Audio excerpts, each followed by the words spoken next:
The Zarnian battlecruiser Eternal Victory hung in the darkness of space like a predatory beast, its crystalline hull reflecting the distant starlight.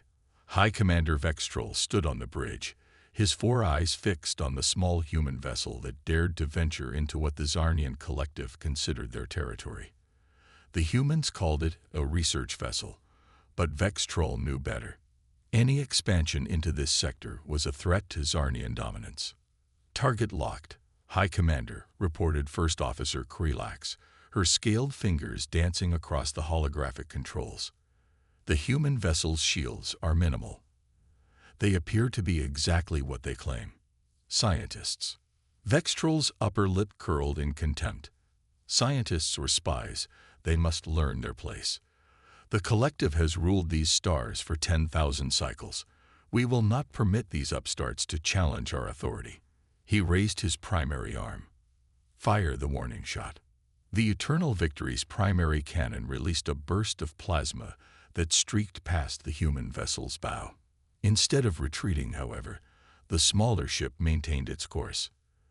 "They're hailing us," Krelax announced, surprise evident in her voice. "Put them through," Vextrol commanded, preparing to deliver an ultimatum.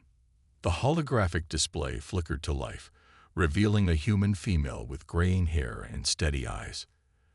"This is Captain Natasha Petrova of the Earth Science Vessel Curiosity. We are conducting peaceful research on stellar phenomena.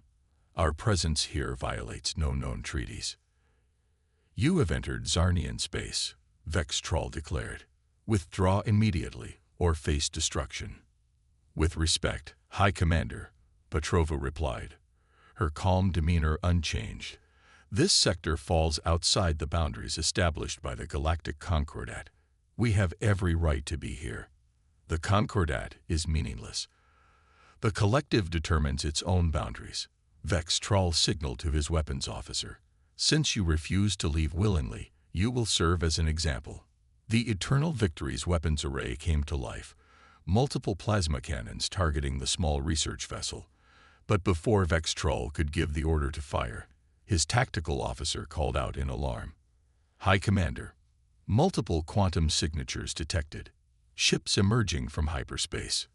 The space around them erupted with flashes of light as 15 human warships materialized, their sleek hulls bristling with weapons that made the Eternal Victory's armament look primitive by comparison. Each vessel bore the emblem of the Earth Defense Force. "This is Admiral James Harrison of the EDF." A new voice thundered across the communications channel. "That research vessel you're threatening carries 300 of humanity's brightest minds, including my sister. I strongly suggest you reconsider your next action." Vextrol's scales paled. The humans had anticipated this. The research vessel was bait, and he had taken it without question. "This is an act of war," he declared, trying to maintain his composure. "No, High Commander," Harrison replied coldly. "This is a reminder that humanity does not abandon its own. The research vessel stays. If you fire upon them, there will be consequences. The choice is yours." The bridge fell silent as Vextrol considered his options. The Eternal Victory was a powerful ship, but against 15 human warships. "Stand down weapons," he ordered finally. "But know this, humans, the collective will not forget this insult. Neither will we forget your threat against our scientists," Harrison responded. "Perhaps it's time for the collective to learn what many others have. Humanity's strength lies not in our weapons, but in our unity. That research vessel you dismissed. They're studying stellar phenomena that could revolutionize space travel for all species. We could have shared that knowledge. Instead, you chose intimidation." As the human warships took up defensive positions around the Curiosity, Vextrol received an urgent transmission from the collective's High Council. The message was brief but clear. "Withdraw immediately. Do not provoke them further." The Eternal Victory retreated into hyperspace, but the damage was done. Within days, news of the encounter spread throughout the galaxy. The Zarnian collective, once feared for its military might, had been outmaneuvered by humans protecting a scientific mission. More importantly, Other species began to question why the humans had ships capable of appearing anywhere in the galaxy at a moment's notice. The answer would soon become clear. While the Zarnians had spent millennia building an empire through fear, humanity had been quietly constructing something far more powerful, a network of allies and innovations that would reshape the galaxy's balance of power forever. The Grand Assembly of the Galactic Concordat hummed with tension. Representatives from 12 advanced civilizations gathered in the ancient chamber, their forms as diverse as the stars themselves. At the center of the debate stood Ambassador Lyrith of the Aetherian Dominion, her crystalline form pulsing with urgent patterns of light. "The humans have gone too far," she declared, projecting recordings of recent human expansion efforts. In the past solar cycle alone, they have established colonies in 30 new systems. Their rate of technological advancement exceeds all projected models. The Zarnian incident was merely the beginning. First Speaker Thexer of the Meridian Collective raised his appendages in agreement. They possess quantum leap technology far beyond what they've officially declared. Our analysts suggest they have hidden outposts across every sector of known space. In the shadows of the chamber's upper tier, observer Raven Davidson of Earth's Diplomatic Corps watched silently, transmitting everything back to Earth Command. Humanity's invitation to join the Concordat was still pending, but they were permitted to send observers to open sessions. "We must act now," declared War Chief Kresh of the Vorn Imperium, his massive, armored form rising from his seat. "The humans represent a fundamental threat to galactic stability. They refuse to share their quantum leap drive technology, citing security concerns. Meanwhile, they establish their presence in every unclaimed system they can reach." Ambassador Lyrith's light patterns shifted to deep red. "I propose a joint containment action. We have the combined might of 12 spacefaring civilizations. The humans, for all their advancement, are still one species confined to one sector." Raven Davidson's implants recorded every word, every subtle gesture. Earth Command would need to know exactly who supported this motion. "The motion is proposed," First Speaker Thexer announced. "Those in favor of implementing containment protocols against human expansion." 10 lights illuminated the chamber. Only 2 species abstained: the enigmatic Nexus Collective, who had previously encountered humanity in a separate incident, and the Siltharian Alliance, known for their dedication to peaceful scientific pursuit. Davidson stood, preparing to leave. The vote was cast, and Earth needed to be warned. But before she could reach the chamber's exit, a new voice spoke, one that sent chills through every being present. "You have made a grave miscalculation." The words came from Ambassador Catal of the Nexus Collective, breaking their species' legendary silence. Their biomechanical form shifted, displaying patterns that hadn't been seen in centuries. "We abstain not out of indecision, but out of wisdom born from experience." The chamber fell silent. The Nexus Collective hadn't addressed the full assembly in over 300 years. "You see human advancement as a threat," Catal continued, their voice resonating with harmonic undertones. "You witness their rapid expansion and assume conquest, but you fail to understand their fundamental nature. Humans don't expand for power. They expand because they must. It is woven into their very essence. To contain them is to invite devastation." Ambassador Lyrith's patterns showed skepticism. "You speak in riddles, Catal. The containment protocols are decided. Then you will learn as we did," Catal replied.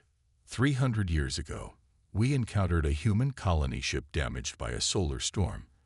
We attempted to redirect them from what we considered our space.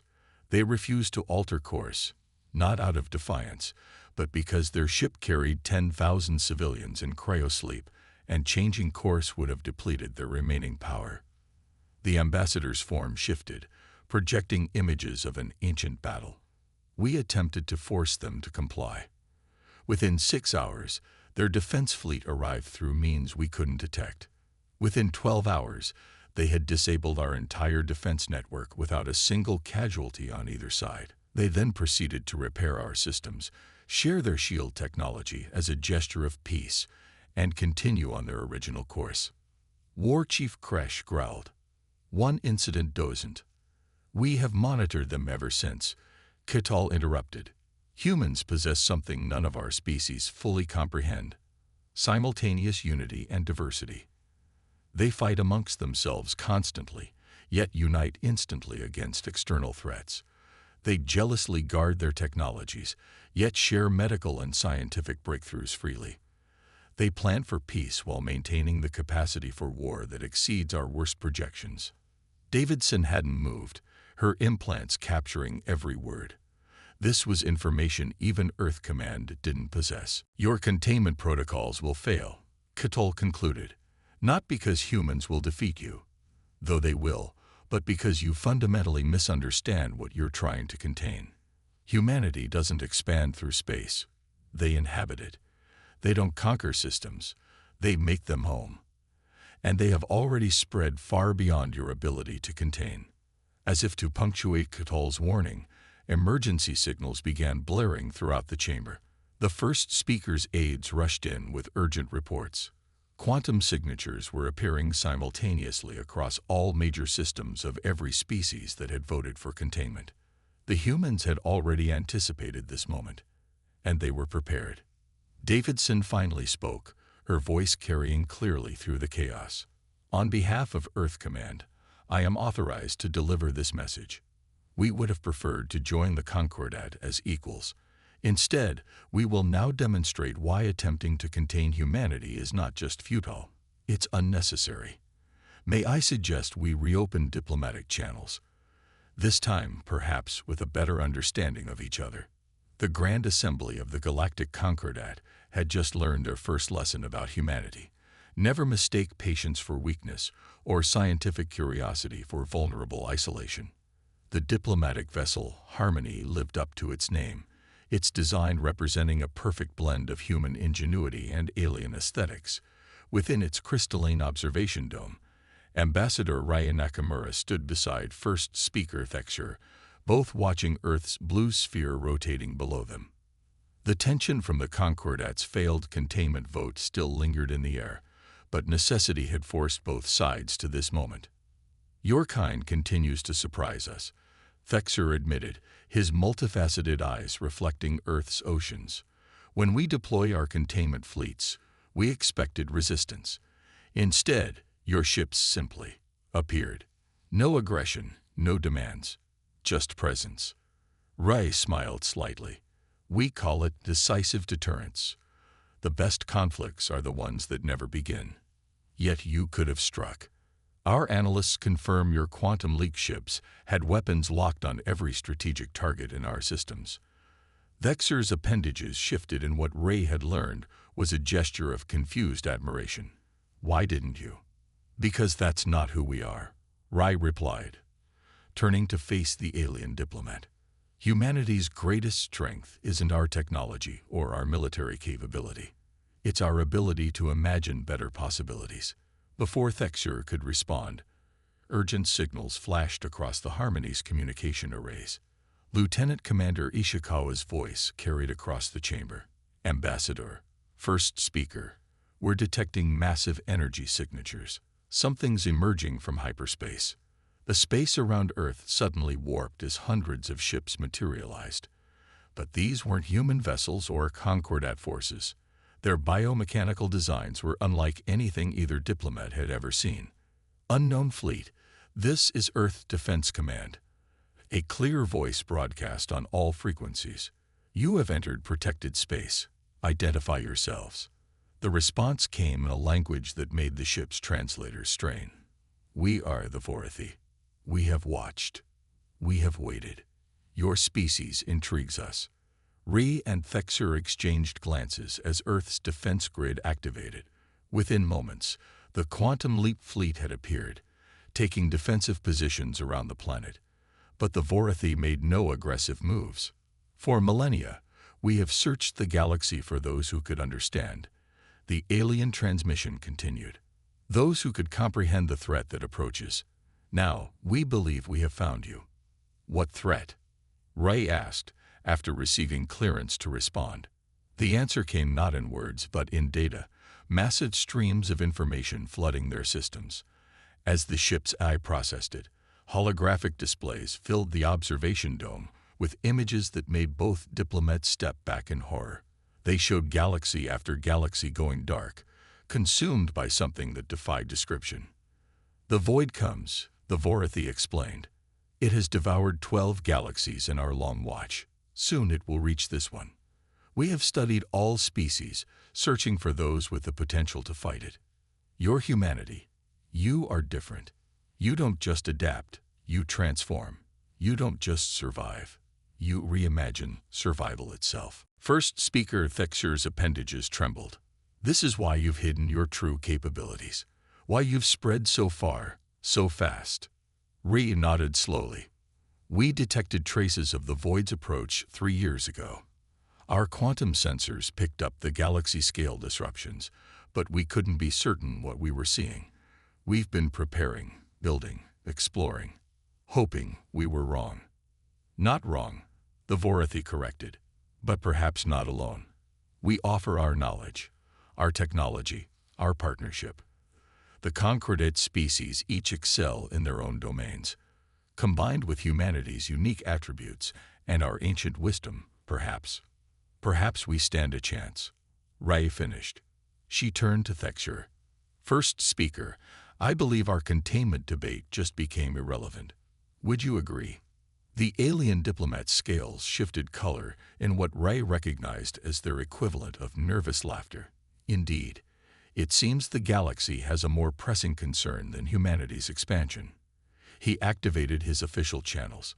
"This is First Speaker Thexer. I am calling an emergency session of the Concordat. All species must attend, including humanity. Full membership is hereby granted, effective immediately." As the Harmony's crew scrambled to process the flood of information from the Vorathi, Raya couldn't help but appreciate the irony. The galaxy had feared humanity's drive to expand, to explore, to prepare for unknown threats. Now those very traits might be the key to everyone's survival. "Lieutenant Commander," she called out, "please inform Earth Command that we're going to need a bigger conference room, and notify the Nexus Collective they were right about us all along." The stars seemed to shine differently now, as 3 different civilizations' representatives stood together in the observation dome. What had started as a diplomatic mission to prevent war had transformed into something far more significant. The first steps toward the galaxy's greatest alliance. The void was coming, but it would find something unprecedented waiting for it. Humanity's relentless determination combined with the Concordat's ancient knowledge and the Vorathi's advanced technology. The real question was no longer whether humanity was too dangerous to be allowed to expand. The question was whether the galaxy could survive without them. The combined fleet hung at the edge of the Andromeda Arm, a testament to what could be accomplished in 6 months when survival was at stake. Vorathi bioships pulsed with otherworldly energy beside sleek human quantum vessels, while Concordat warships filled the spaces between, their ancient technologies upgraded with innovations from all 3 civilizations. Admiral Victoria Santos stood on the bridge of the flagship Defiance, her dark eyes fixed on the tactical display where the first tendrils of the void were becoming visible, even to normal sensors. Beside her, Vorathi Elder Curl's crystalline form shimmered with nervous energy, while Concordat Battlemaster Zena's scaled features remained stoically composed. "The Void's advanced elements will reach our position in 30 minutes, Corel announced, their harmonic voice resonating through the bridge. "Our ancestors never managed to mount a defense of this scale. The data we gather here will be invaluable. Assuming we survive to analyze it," Zena added dryly. The Battlemaster species had contributed their legendary shield technology to the Alliance, now enhanced by human quantum engineering and Vorathi bioresonance fields. Victoria allowed herself a small smile. "That's the plan. All ships, execute Operation Lightbringer." Phase 1 commence. The fleet began to move with practiced precision. The Vorathi ships spread out in a complex geometric pattern, their biomechanical forms pulsing with increasing intensity. Between them, human quantum ships activated their modified drive systems, creating a web of interconnected fields that the Concordat vessels began to reinforce with their advanced shield harmonics. Energy web at 60% capacity, reported Lieutenant Commander Raj Patel from his station. Void tendrils accelerating toward our position. They're responding to our presence. As expected, Corell confirmed.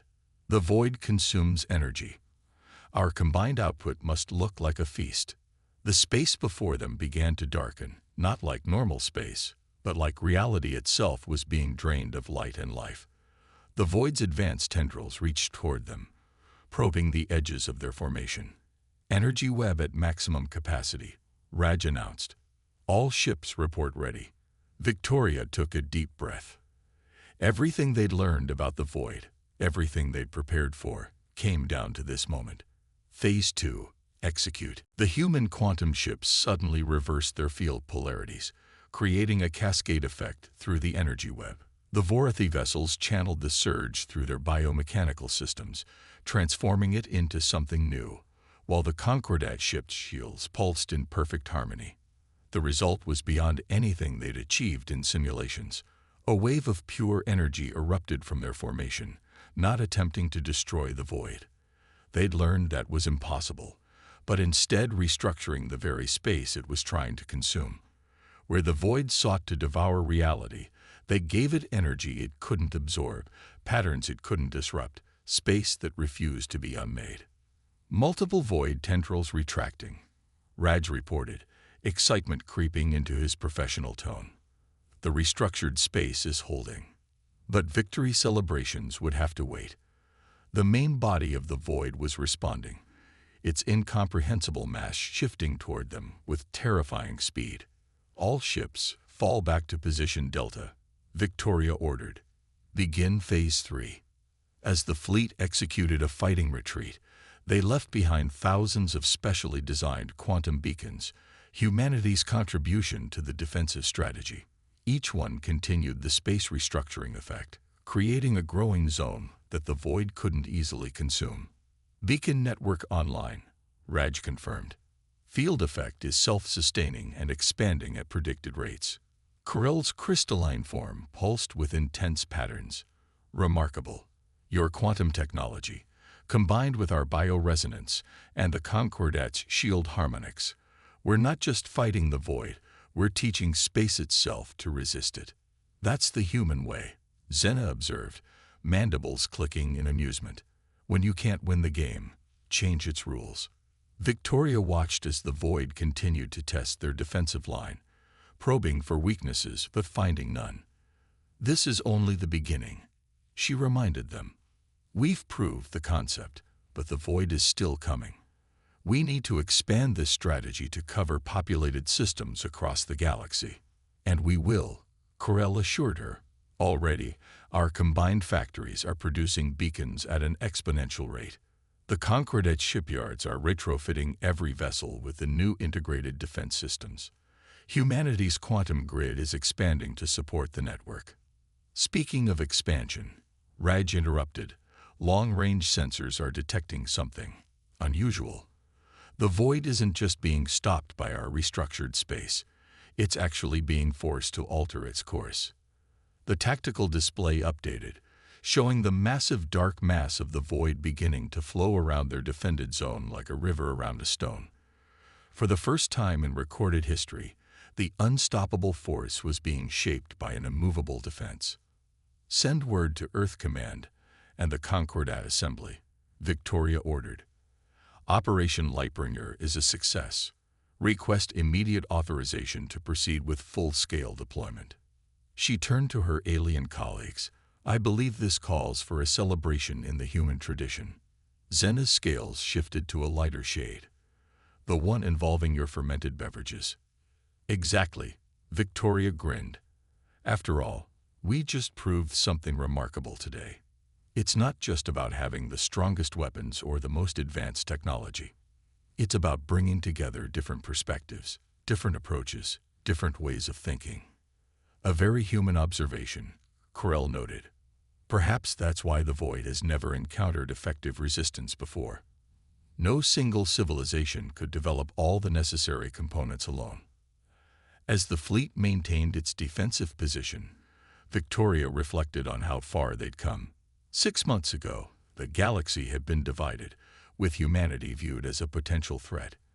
Now, that same drive to expand and explore that had frightened the Concordat had helped forge an alliance capable of standing against the greatest threat any of them had ever faced. The Void was still coming, but it would find a galaxy united, its space itself transformed by the combined genius of 3 civilizations that had learned to work together. And at the heart of that union was humanity's greatest gift to the stars: the ability to imagine a future different from the past. 1 year after Operation Lightbringer's success, the Grand Chamber of the Galactic Concordat was transformed. Where once strict divisions had separated different species, now representatives mingled freely. At the center of the chamber, a new addition caught every eye: a massive holographic display showing the galaxy in real time, with the Void's redirected path clearly visible, flowing around their expanding network of protected space like a river around an archipelago. Commander Ryan Nakamura, recently promoted from ambassador, stood alongside Vorathi Elder Corel and First Speaker Thexure, the 3 of them watching as the latest data streamed in from the defensive network. The restructured space continues to expand at a geometric rate, Corel observed, their crystalline form reflecting the hologram's light. The Void's attempts to penetrate our network have decreased by 73% in the past month alone. It's learning, Thexure noted, his scales shifting thoughtfully. Just as we learned about each other. The chamber gradually fell silent as High Admiral Victoria Santos approached the central platform. Her uniform bore the new insignia of the Combined Fleet Command, representing all 3 civilizations' military forces. Distinguished representatives, she began, her voice carrying clearly through the chamber. 1 year ago, we faced extinction. Today, we stand as proof that the galaxy's greatest strength lies not in isolation, but in cooperation. The Void continues its journey through space, but now it moves around our territories, seeking easier paths through undefended regions. Holographic displays showed the progress. Nearly 40% of the galaxy now protected by their space restructuring technology, with more systems being added daily. The network of quantum beacons, powered by Vorathi bioresonance and stabilized by Concordat shield harmonics, had proven more successful than even its designers had hoped. But our success against the Void is only part of what we've achieved, Victoria continued. In combining our technologies and perspectives, we've made discoveries none of us could have managed alone. Human quantum physics, enhanced by Vorathi bioengineering and Concordat energy manipulation, has opened new frontiers in space travel, communication, and exploration. Rai stepped forward, taking her place at the podium as Victoria concluded. Which brings us to today's proposal. The defensive network has proven that space itself can be transformed. Now we suggest taking the next step, using this technology to create stable transit corridors throughout protected space, linking our civilizations in ways previously thought impossible. The chamber erupted in excited discussion as the implications became clear. The same technology that kept the Void at bay could revolutionize galactic society, making vast distances manageable, resources more accessible, and cooperation not just beneficial but natural. There is a human saying, Rai continued once the chamber quieted, necessity is the mother of invention. The Void threatened our existence, but in facing that threat, we've discovered something greater than mere survival. We found a way to thrive together.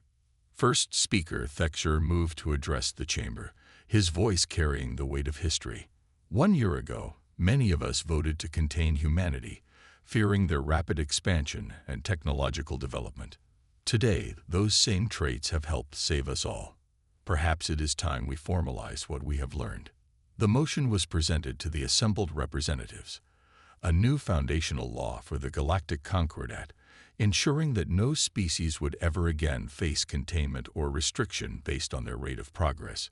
Instead, advancement would be celebrated, shared, and supported. The vote was unanimous. As the chamber filled with the various sounds of multiple species celebrating, a junior human officer rushed in with urgent news. The quantum sensors, now exponentially more sensitive thanks to Vorathi and Concordat enhancements, had detected something remarkable. Other galaxies were beginning to show signs of space restructuring similar to their own. "We're not alone," Krell whispered, their crystalline form pulsing with excitement. Other civilizations in other galaxies must have found their own ways to resist the void. And now, thanks to our enhanced sensors, we can find them. Ray smiled as she watched the implications ripple through the chamber. Humanity had come full circle, from being seen as a potential threat to helping forge a defense against extinction, and now possibly building bridges between galaxies. The old rule was never challenge humans in battle, Thexer mused. Perhaps the new rule should be never underestimate the power of working with humans. I have a better one, Ray suggested. Never let fear of difference blind you to the possibility of unity. The holographic display updated one final time, showing the void continuing its diverted course through space. But now it appeared less threatening, less insurmountable. It was no longer an unstoppable force of destruction, but simply another challenge to be faced together. In the end, the galaxy had learned its most important lesson. The very traits that made humanity seem dangerous, their drive to expand, explore, and innovate, were exactly what made them invaluable allies. The future would hold new challenges, new discoveries, and new opportunities, but they would face them all together, each species contributing its unique strengths to their shared destiny among the stars. As the celebration continued in the chamber, Ray caught Victoria's eye and smiled. They had done more than save the galaxy. They had transformed it. And somewhere out there, other civilizations were doing the same, proving that intelligence, creativity, and cooperation were universal languages, spoken in different ways, but understood by all who looked to the stars with hope instead of fear.